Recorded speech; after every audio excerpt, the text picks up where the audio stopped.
Eine Ex-Daten Jung mit nem Tüdelband, in der anderen Hand ein Butterbrot mit Käse. Dat er bloß mit de Bein nicht durch den Tüdel kommt, und so liegt er ja lang auf den Näs.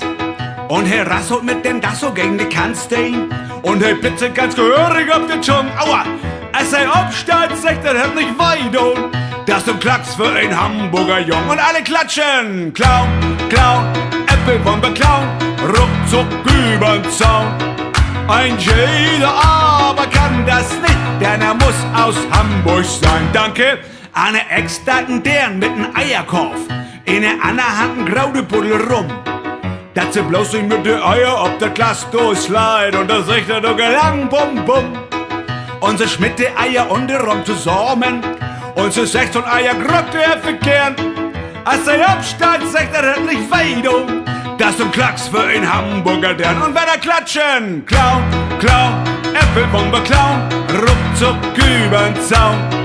Ein jeder aber kann das nicht, denn er muss aus Hamburg sein. Danke an den Ex-Daten Jung mit nem Ballermann, in der anderen Hand ein Tub voll mit Gras. Dat he bloß mit der Krob nicht durch den Tüdel kommt, und da wart er den Näs ganz blass. Und er rasselt mit dem Dasso gegen die Kannstein, und er schießt sich mit der Knarre voll ins Knie. Aua, als er absteigt, sagt er nicht weit um. Das ist ein Ding, das passiert mir das nie. Und wenn er klatschen, Clown, Clown, Äpfelbombe, Clown, ruckzuck übern Zaun. Ein jeder aber kann das nicht, denn er muss aus Hamburg sein. Jo, jo, jo, Clown, Clown, Äpfelbombe, Clown, ruckzuck übern Zaun. Ein jeder aber kann das nicht, denn er muss aus Hamburg sein.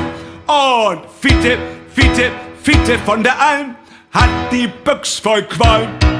Und hätte nicht die Büchs voll Qualm, na dann wär das auch nicht Fiete von der Alm. Jo, jo, jo, Clown, Clown, Äpfelbombe, Clown, rucki zucki übern Zaun. Ein jeder aber kann das nicht, denn er muss aus Hamburg sein. Ja, er muss aus Hamburg sein. Ja, er muss natürlich aus Hamburg muss er sein.